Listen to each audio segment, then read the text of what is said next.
Hello everyone, welcome to Bajirao IAS Academy, the Hindu news analysis. Today is 5th August 2024 and today we have some important articles for the discussion, and without any delay let's get into the discussion. And today we have a previous year question that I've given to you, especially for the prelims examination. The question is with respect to the Indus Valley civilization sites. Which of the following sites of Indus Valley civilization are located in India? So this is a very important question, and Indus Valley civilization is a very important topic, whether it is for prelims examination or mains examination. It is a very important topic, and specifically for prelims it is very important because previously there were a number of questions on the Indus Valley civilization, right? So there are a number of sites that were given here, and the question is which of the following sites of Indus Valley civilization are located in India? That is the question. Now, if we talk about the sites which are located in India, Mohenjo-daro and Harappa, they are most important sites of the Indus Valley civilization, and they're not located in India. We all knew about that. So therefore, you could easily eliminate option A and option D because Mohenjo-daro is not located in India. It is located in Pakistan. And Rakhi Gadhi, yes, Rakhi Gadhi is located in India itself, right? So Rakhi Gadhi is located in India, and Dholvira is also located in India. Dholvira is located in Gujarat. However, the Ganeri Wala is located in present day Pakistan. So therefore, the correct answer for this question is option B. Only Rakhi Gadhi and Dholvira are located in India. Ganeri Wala and Mohenjo-daro are located in Pakistan. You can see the location of Ganeri Wala, right? And also you can also see the location of Mohenjo-daro. Both Mohenjo-daro and Ganeri Wala are very close to India, but they are now located in Pakistan. So as I have already told you that this Dholvira is located near Rann of Kutch in Gujarat region, and Rakhi Gadhi is also located in India, right? So Rakhi Gadhi is located in present day Haryana region.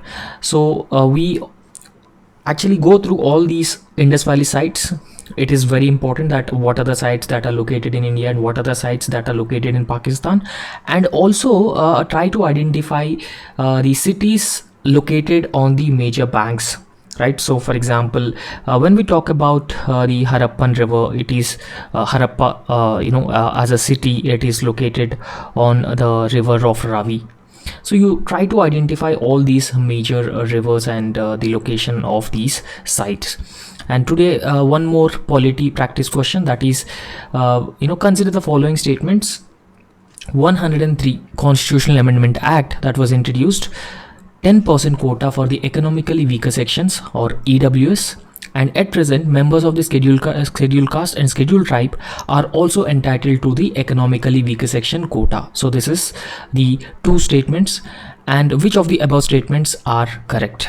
So I hope you knew about the economically weaker sections, and if you have some basics about the economically weaker sections, you can easily answer this question, and try to answer this question in the comment section, and we'll be providing you the correct answer in next class. The first article that we're going to start this discussion is with balancing competition with the sustainability for India. In India, we have large-scale industrial development. There is no doubt about that. However, the industries promotes competition. Competition between industries is very important because that particular competition will improve the quality of the products, and at the same time the products would be more and more affordable for the consumers. So therefore, a healthy competition among industries is a necessary aspect in any economy. However, along with the industrial development, these industries should also take care of the sustainability aspect. Sustainability in terms of environmental sustainability is very important. And these industries should not pollute or exploit the existing resources. These industries should not cause harm to human health or environmental health. It will not lead to the environmental degradation. So everything comes part of the environmental sustainability. Now, how can we balance the competition with the need of environmental sustainability? And we will discuss this in particular in this article. Now, what is the context? The context is that in the year 2023, so we have a Securities and Exchange Board of India. right? So Securities and Exchange Board of India regulates the capital markets. It regulates the share markets in India. So SEBI has actually introduced a framework, which is this particular framework for reporting actions towards sustainability by the corporates. So this was the framework that Securities and Exchange Board of India was introduced in the year 2023. However, the revised framework for business responsibility and sustainability report, so this is BRSR, business responsibility and sustainability report, it actually requires the companies or the industries to account for the value chain's environmental impact. It is very important that these industries throughout their supply chain or throughout their value chain, they must understand the negative impact of the practices on the environment, right? So this business responsibility and sustainable report actually requires all the companies to account the value chain's environmental impact. So what exactly is the environmental impact of these companies, and at the same time it also asks all these companies to enhance transparency, and it also wanted the companies to combat the greenwashing. Now what is a greenwashing is a term. Greenwashing means that any product that is being manufactured by the company claims that this product is environmentally sustainable product. So this product does not pollute the environment. This product production process will not result in degradation of the environment. So therefore it is a green product. It is an environmentally sustainable product. But on the other hand, in reality, such products are not really environmentally sustainable products. Such products are not really green products. In order to increase their market share, what companies will do?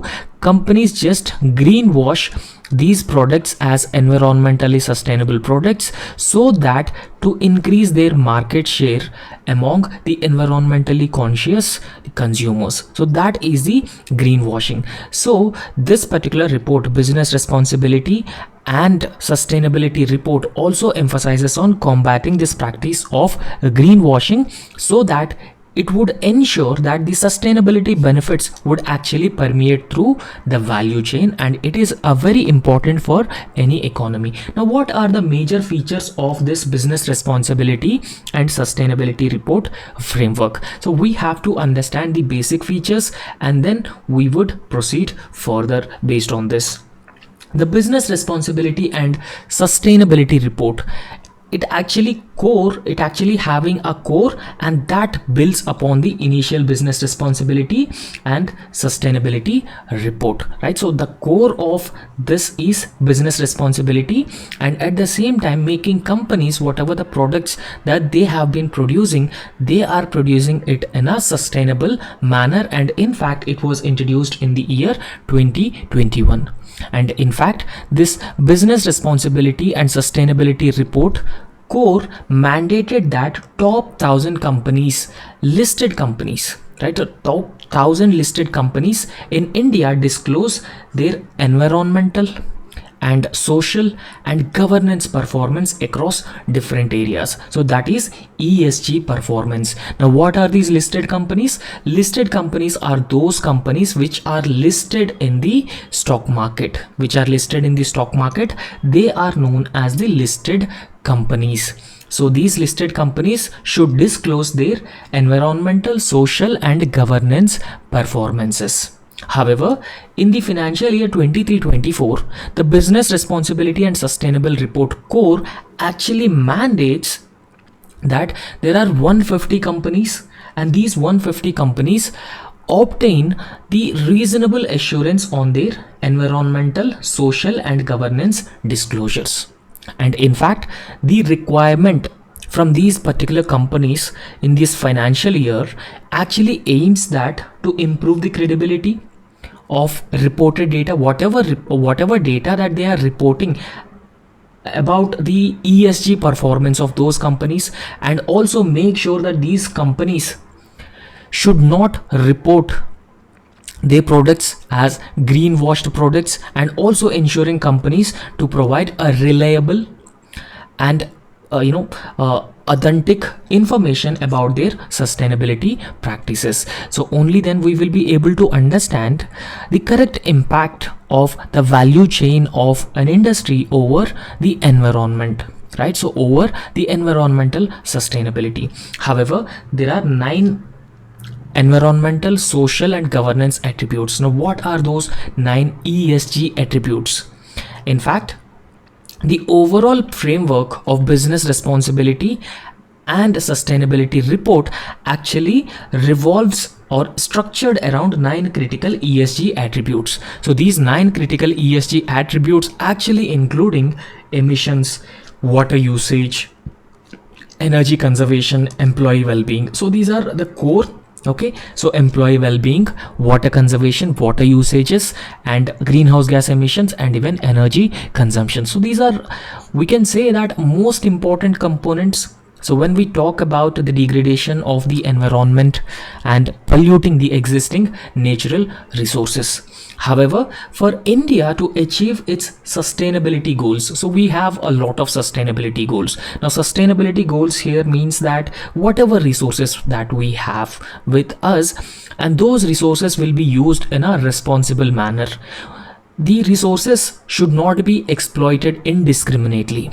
Rather, whatever resources that we extracted, that resources will be used in a much more responsible manner, right? So we have India to achieve its sustainability goals and also contribute to the greener means of production. Every economic sector must play a vital role, or every economic sector must play a very, very important role, right? So it actually plays a very, very important role. Now, what is the importance of sectoral contribution to environmental sustainability? So that is also we have to understand, because Indian economy actually consists of number of sectors. So number of sectors come together and that forms Indian economy. For example, agriculture is one sector, and power and construction sector. So we need to understand the sectoral contribution to the sustainability aspect. Now, when we talk about different sectors, there are certain key sectors.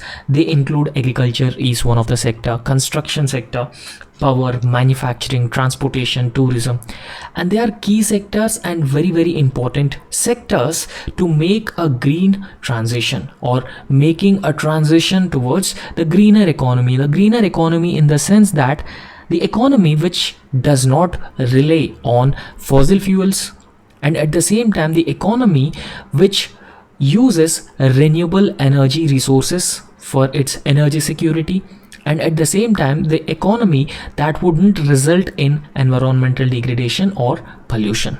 For example, electric transport and ecotourism are considered as part of or important components of the green economy. However, government previously has also launched a number of initiatives in this regard, specifically to ensure the environmental sustainability of these industries, right? What are those initiatives? The Indian government actively promoting green growth through making a lot of investments, and government has also taken up investment in green sector as a priority aspect. That specifically includes manufacturing sector, renewable energy, and even electric mobility also, because we have programs like faster adoption and mobilization of electric vehicles is a one scheme.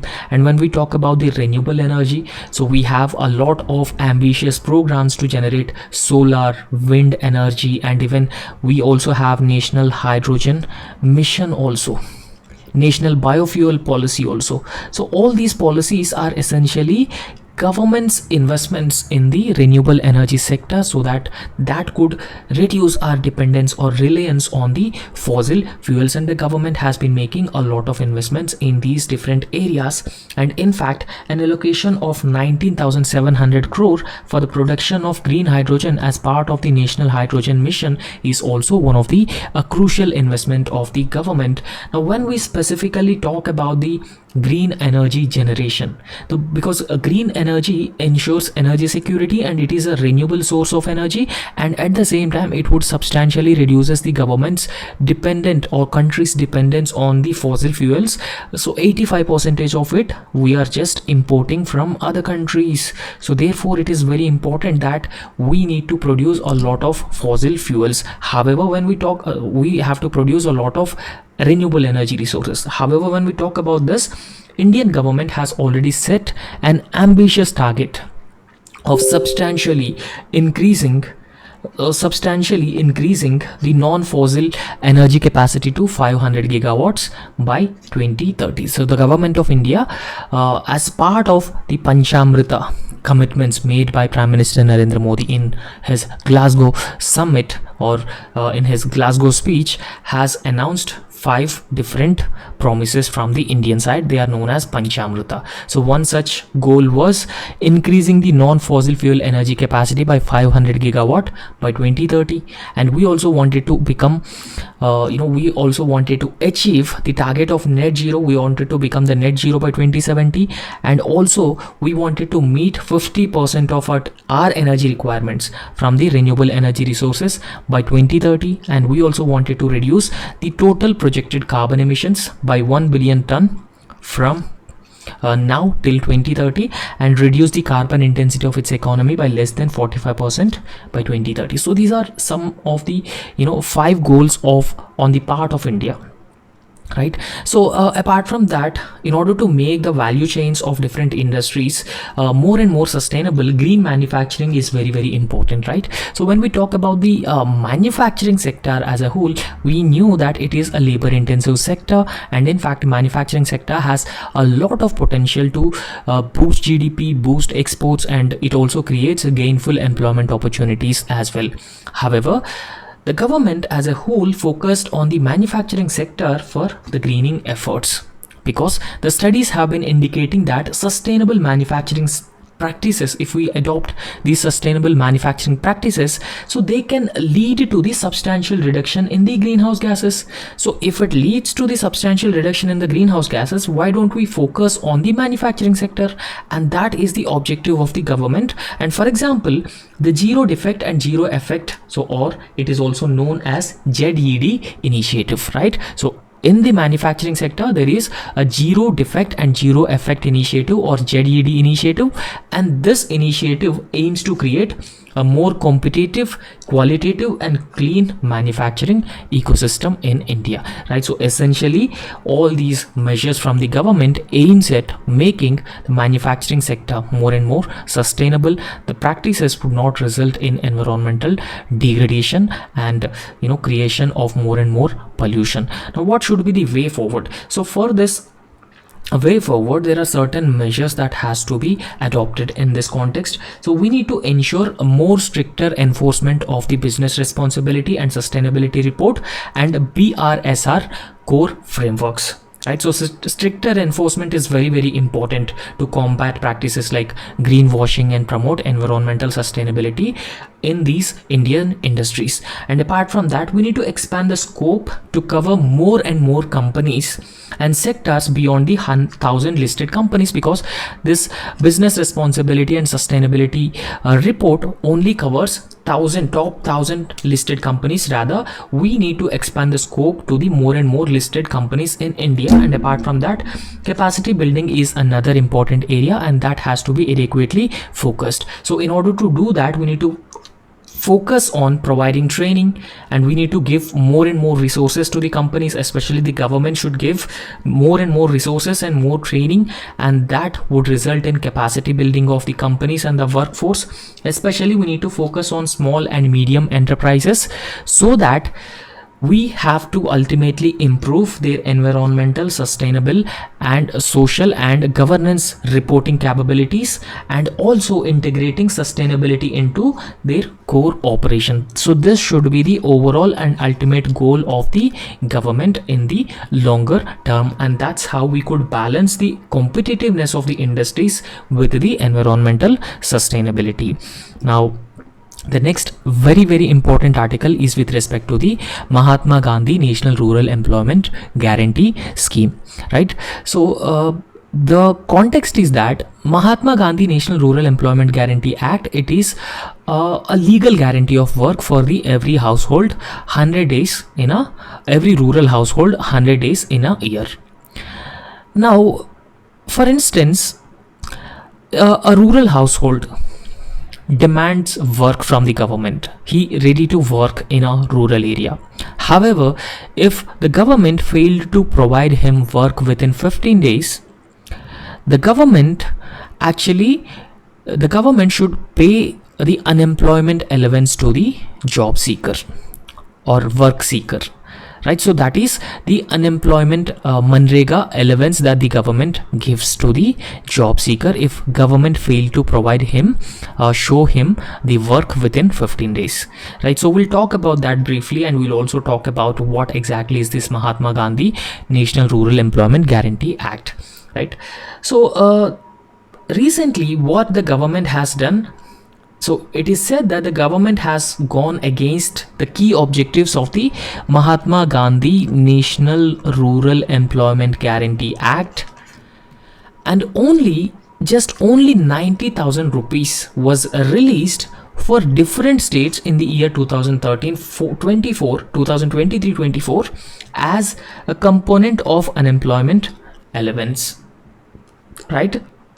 So this is part of unemployment allowance, and the funds that the government has released as unemployment allowance is very, very low when we compare it with the workers in case of unmet work demand, right? So this is actually provided by the government to the workers in case of unmet work demand. So workers have been demanding work, but the government failed to give them work as part of Manrega, and then the government would give this Manrega allowance. But 23-24 only 90,000 rupees were allocated as Manrega unemployment allowance, and this is starkly contrasting with the 22-23 financial year that the figure was 7.8 lakh. There's a huge difference. In 22-23 it was 7.8 lakh, but in 23-24 it is just 90,000 rupees only. So that's why it is said that it was going against the key objective of Manrega. Now when we talk about the Mahatma Gandhi National Rural Employment Guarantee Act, so it is being implemented by the government of India in the Indian economy, right? So in India, the government implements Manrega, so essentially to create job opportunities for the people who are living in the rural areas. In fact, 100 days of legal guarantee, 100 days of legal guarantee of work to every rural household, and who is ready to do unskilled manual labor, right? So in fact, Manrega also guarantees right to work for the Indian people. Now we'll briefly understand the history of Manrega. Now previously, when PV Narasimha Rao was the Prime Minister, he proposed Mahatma Gandhi National Rural Employment Guarantee Act. In short, it is also known as Manrega in the year 1991. However, the Manrega was passed in the parliament and it was previously known as just Narega, N-R-E-G-A. Initially, the act was launched with the prime goal of generating employment for the agricultural laborers in case of shortage of work. For example, there are a lot of agricultural laborers. In case of shortage of work in rural areas, what happens? It would lead to the rural urban migration. So in order to prevent this rural urban migration, the government, in order to create employment opportunities for the agricultural laborers, so this Narega scheme was initially created. In fact, in the Indian economy, the act was implemented for the development of infrastructure. Especially the rural infrastructure would be implemented as part of the Manrega scheme, and it would also ensure the food security for the people as well. And previously, the Manrega scheme was known as the Employment Assurance Scheme, and this Employment Assurance Scheme was later merged with the Food for Work program in 2000s, and later it came to be known as Mahatma Gandhi National Rural Employment Guarantee Act. Now, what are the basic objectives of the Manrega and why government has launched Manrega program? So Manrega actually provide 100 days of legal guarantee of work for unskilled manual labor or unskilled work, especially in rural areas. And in fact, the basic objective or the basic aim of the Manrega program, it aims to decrease migration of unemployed laborers from villages to cities in search of work. Right? They would prevent the migration of people from rural areas to urban areas in search of work, because we knew the problems that the migrated people would face. Right? So very often precarious conditions that they live, and growth and development of slums, and increasing stress and pressure on existing limited resources of urban areas, and migrated people very often don't have adequate health care and education facilities for their children, and increasing crime rate. So all these problems poses major challenges for the vulnerable people from rural areas who migrate to the urban areas. However, the employment under Manrega is given to the laborers who are above 18 years of age, and within the radius of 5 km only you will be provided employment. For example, is a person A, and this person A would be given employment anywhere within the radius of 5 km from his or her village. And in fact, the laborer is also provided with a job card. Every laborer will be given a job card applying within the 15 days, or every laborer who is ready to do unskilled manual labor work as part of the Manrega program will be given job by the government within 15 days. And if any problem occurs, in case imagine the government failed to give him or her a job, then the laborer is paid the unemployment allowance from the government.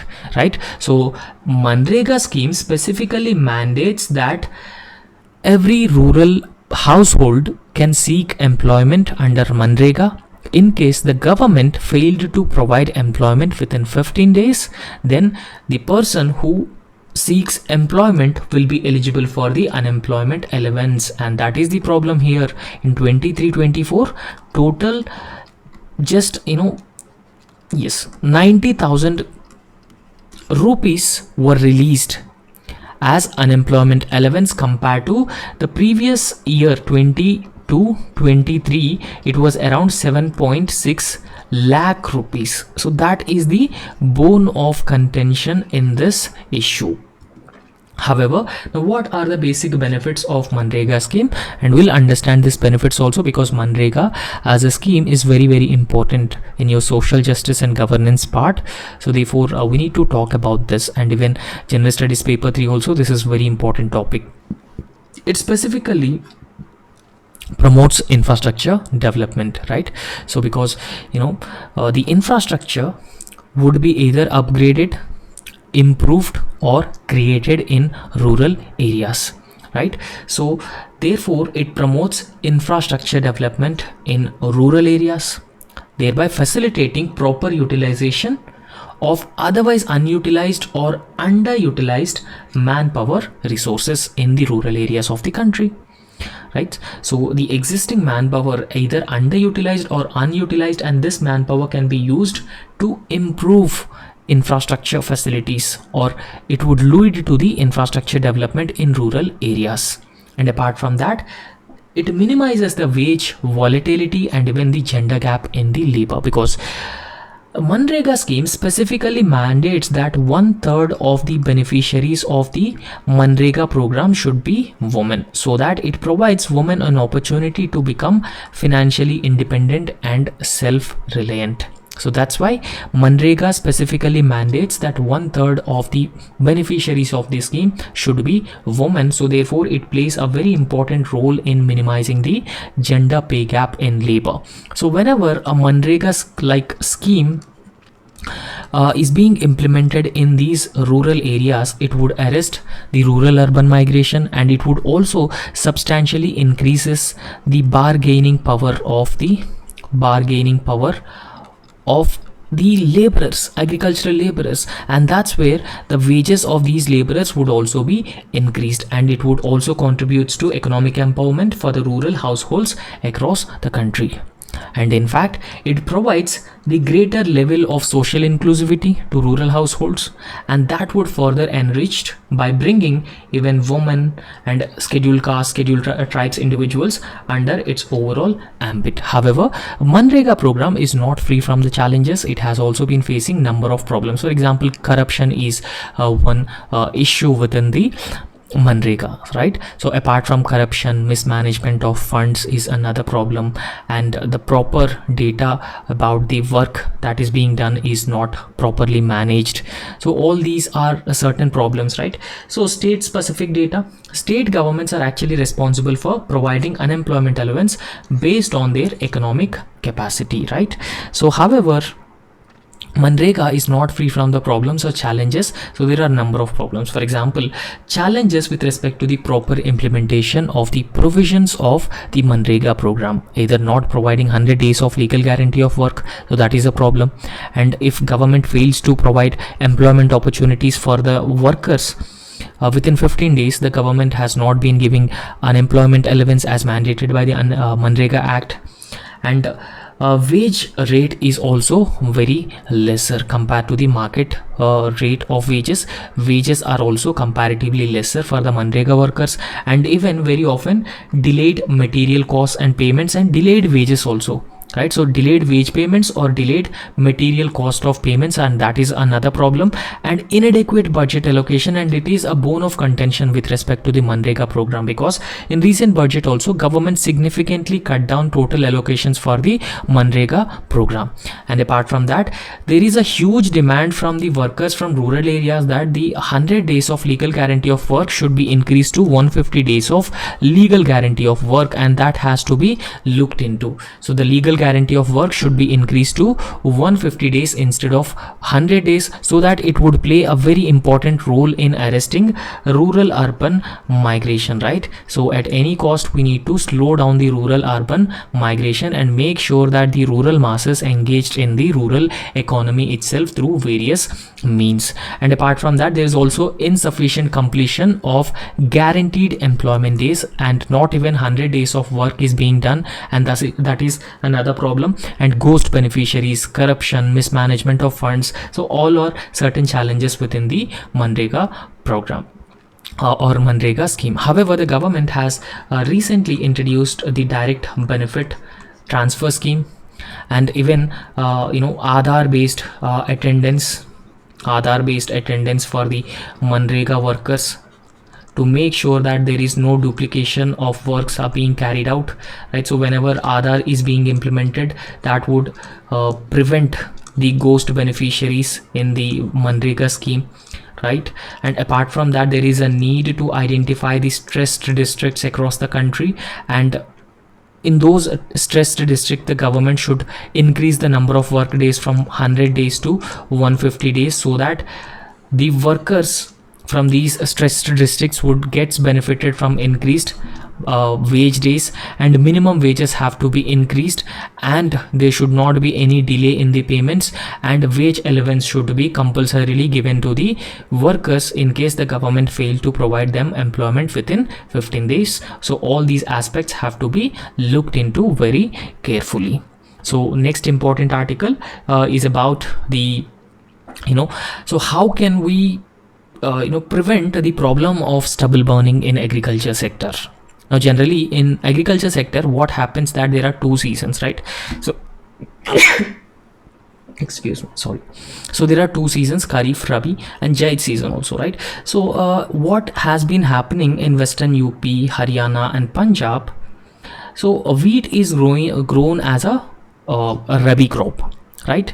So since there is a very short gap between the harvesting of a kharif crop and sowing of rabi wheat crop. So farmers are just burning the stubble on the field itself, and that has been resulting in numerous negative consequences, especially severe levels of air pollution in cities like Delhi. So Delhi has been virtually turning into a gas chamber.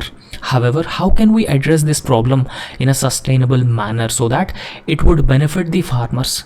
It would improve the productivity of the crop, and at the same time, it would become a natural fertilizer that would improve the soil fertility and also decreases the total input cost of the farmers, right?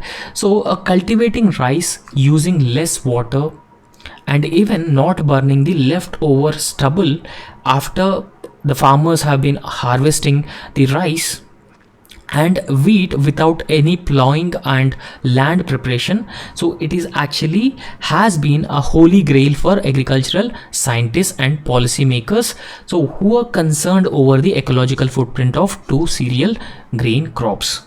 Okay, so this is very important because on the one hand, we could substantially reduces the usage of water, and the leftover stubble cannot be, I mean, it can be used in a more sustainable manner because it will not be burnt on the field itself, right? So it would reduces the input cost of the farmers, right? So there will be no plowing and no land preparation, so all these things would finally and ultimately benefits the farmers. Okay, so this technique called direct seeding of rice and free hit zero tillage, right? Direct seeding of rice and free hit zero tillage wheat technologies to farmers to essentially making these crop system or cropping systems more climate smart and more sustainable, right? So due to climate change, due to declining soil fertility of agricultural soils, it is very important that we need to increasingly transform agriculture into a more climate smart and more sustainable agriculture, and that is a very important. And here the direct seeding of rice and even free hit zero tillage have a lot of potential, and in fact they are technologies which could help agriculture make a sustainable transition towards climate smart and sustainable agriculture. However, the direct seeding of rice and free hit zero tillage wheat, so they basically replaces the water.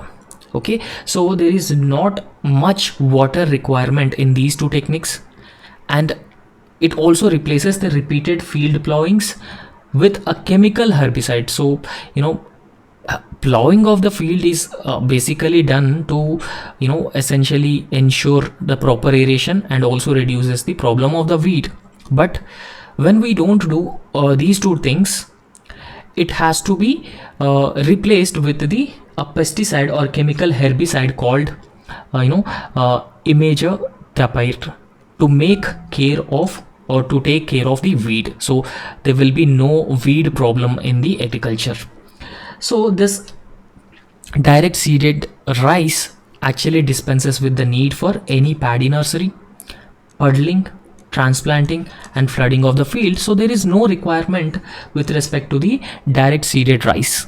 So water will not be, I mean, excess water will not be used, and it will not lead to the degradation of the water resources also. Okay, so the paddy seeds can be sown directly, just like wheat, how we grow wheat without transplantation. In a similar way, the paddy seeds can also be grown directly, so that could eliminate the need for paddy nursery, puddling, transplanting and even flooding the fields, because flooding the fields requires a huge amounts of water, and when we flood the water, it would over a period of time leads to the soil salinity also. So therefore it is recommended to ensure a uniform replacement of seeds. Okay, so uniform replacement of seeds in the sense that rice and the next crop wheat, so there should be a uniform replacement of seeds and fertilizer as well as distribution of water. And it is estimated that this particular technique will roughly save 30% of the water requirement, right? So when we talk about this free hit zero tillage technology, it actually makes it possible to sow wheat directly. So we could sow wheat directly within the straw itself, within the stubble itself. No need to burn the stubble, which would otherwise create pollution problems. Rather, we need to convert this stubble into an organic fertilizer, right? So there is no need to burn the stubble, and there is no need to prepare the land for the next rabi cropping. And in fact, farmers can use a tractor mounted super seeder machine with the rotavator. So these are all part of agri machinization, right? So with the rotavator, that actually cuts the standing stubble and mixes it in the soil. So it cuts the existing standing stubble into small parts, and it would mix it with the soil, and over a period of time this would stubble will change into the organic manure, and that would benefit the soils and the crop as well.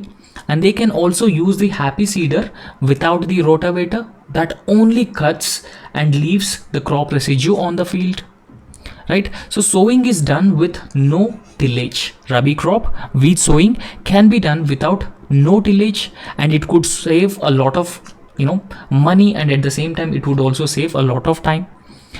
And this herbicide or chemical herbicide is to be sprayed along with the metribuzin on a selective herbicide already used in wheat. So that's how we could reduce the problem of weeds in the field without actually tilling the soil, because it saves a lot of money and it also saves a lot of time, and there is also no need to burn the stubble on the field, right? So today we have some important mains practice question, so based on some relevant article. So what is the underlying factors for the emergence of persistence of militancy in Jammu and Kashmir region?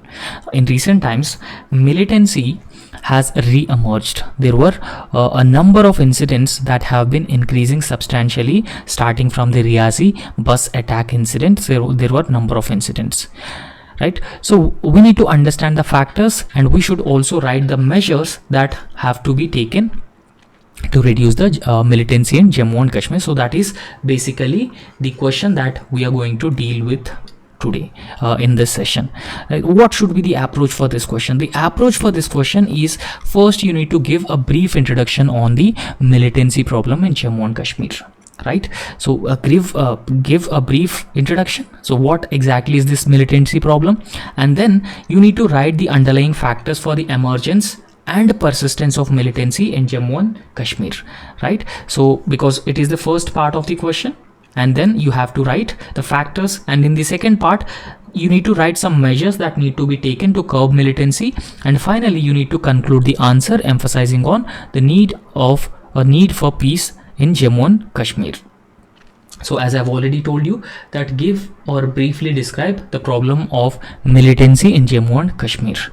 So militancy in Jammu and Kashmir, it refers to the long-term, or it is a long-standing problem of armed conflict or insurgency, right? So there are a number of factors which have contributed to this insurgency and armed conflict, and that has been persisting in the Jammu and Kashmir region. So Jammu and Kashmir region is known as a disputed territory between India and Pakistan, and India claims that Jammu and Kashmir region is an integral part of India, right? So it is a strong stand of India over the Jammu and Kashmir. However, Pakistan is mostly responsible for radicalization and insurgency, militancy in Jammu and Kashmir region, particularly the cross-border terrorism. And in fact, this militancy problem is not a new problem. It has been spanning across different decades, and it has been characterized by the complex web of political, social, religious factors. And in fact, there are a number of militant groups which have been organized or operating from the Jammu and Kashmir region, and the militancy in Jammu and Kashmir region are also further getting a lot of support from the cross-border terrorists from the Pakistani side. However, the intricacies of Jammu and Kashmir militancy, so it believes that it continues to pose a number of challenges for security, stability and development of the Jammu and Kashmir region, and even peace building efforts and even regional security attempts. And there were also a number of repercussions extending far beyond the borders of the region itself, Okay, so this is how you could briefly describe the militancy problem in Jammu and Kashmir. And the second part of the question, write the underlying factors for the emergence and persistence of militancy in Jammu and Kashmir. There are some reasons for the re-emergence and persistence of militancy in Jammu and Kashmir. First is, post Galwan clashes between Indian and Chinese security forces at Galwan in Ladakh. It is believed that a significant portion of Indian army or army personnel were moved to the India-China border, and that further weakened the Jammu's security, and this is one factor which has increased the instances of cross-border terrorism from Pakistan. And in fact, there is also attempts of strategic diversion, right? So many militant attacks, specifically in Jammu, they can be considered as a tactic to spread the security forces into, essentially it is a strategic attempt on the part of these militant groups to make sure that these soldiers are not concentrated in one single part, rather spread them across both India and Pakistan borders. So that would make the infiltration or cross-border terrorism much more easier for these radical militant groups. We all knew that Article 370 provides special status for Jammu and Kashmir. However, the government has abrogated Article 317. So when the government abrogated Article 317, the government also came up with a narrative of improved security scenario post abrogation of Article 370. However, increased terrorist attacks have been challenged. These attacks have a challenge to the narrative of the government, right? So abrogation is challenged by renewed terrorism in Jammu and Kashmir, right? So this government's narrative is being challenged by increased terrorist attacks. So they actually wanted to show that abrogation of Article 370 not actually improved the security situation in the valley.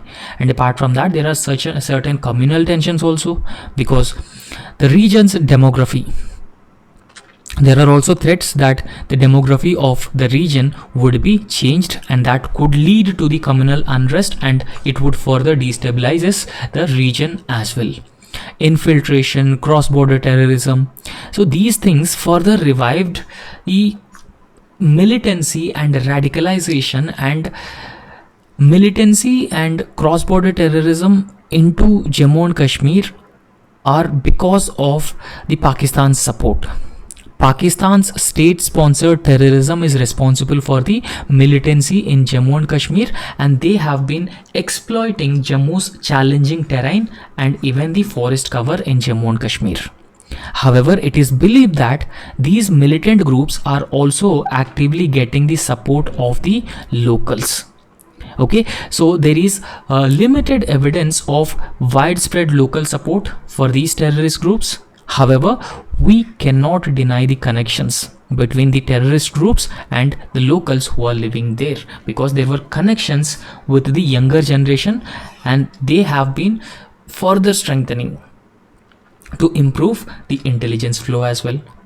And these militant groups very often working in a lone wolf manner, so that makes that makes it very, very challenging for the security forces to find out how or who actually conducting these attacks on the Indian security forces. So recent trends indicate that there is an increase in the lone wolf attacks, and without existence of a well organized, sophisticated modules, it would be very, very difficult for the security agencies to predict new attacks, particularly with respect to new lone wolf model. However, these terrorists, militant groups, also have easy access to weapons, because Pakistan or ISI, Pakistan's intelligence agency ISI, has been funding these activities to make sure that they cause a greater harm for India. So terrorists in Jammu and Kashmir are provided with weapons by their handlers. They are using drones, and in fact they are also posing major challenges for the security agencies due to their easy accessibility to the weapons, right? So third aspect, the third part of the question, what are the measures that need to be taken to curb militancy problem in Jammu and Kashmir. Now, first measure is that we need to employ the military forces, and these military forces objective is to combat violence and also prevent infiltration across these border areas, right? So they have to combat violence and prevent infiltration across the border areas. And in fact, coordinating operations across different agencies, army, police, paramilitary forces through a unified headquarters is very important to specifically deal with the problem of radicalization. And apart from that, we need to focus on preventing infiltration, cross-border terrorism, and that is very, very important because it has been happening particularly from the launch pads in the Jammu and Kashmir. So we cannot rule out a surgical strike like attempt from the Indian side to launch an all-out attack on these launch pads on the other side of the line of control, right? So particularly the launch pads and training camps of terrorists were located in the other side of the line of control and the international border. And Pakistani military, there are reports that Pakistani military also extending active support to these terrorist training camps on its side. However, apart from the security measures, it is also very important that we need to take up a lot of measures for economic and social development that would enhance, strengthen, improve the living standards of the people, living conditions of the people, and even a lot of gainful employment opportunities, particularly for the local youth population, is very, very important. Apart from that, we need to engage everyone in the confidence building measures. We need to bring in different stakeholders, and we need to expose Pakistan's support for the cross-border terrorism, Pakistan's state-sponsored terrorism at the international level, and we should try to further isolate Pakistan diplomatically, and we should also join the like-minded nations with respect to the counter-terrorism cooperation. However, peace and stability in the Jammu and Kashmir region is very, very important.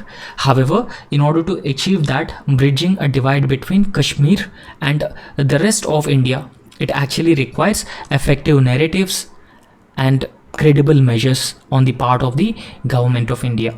However, the recent developments have led to the rise in the new militancy and even changes in the Kashmir's special status. So that has further widened this divide. So therefore, there is a need for the concerted measure from the government of India to bridge this divide between India and the Jammu and Kashmir. Right, so that's all in this lecture, and thank you so much. So if you like our discussion, please subscribe our YouTube channel and also hit the like button. Thank you.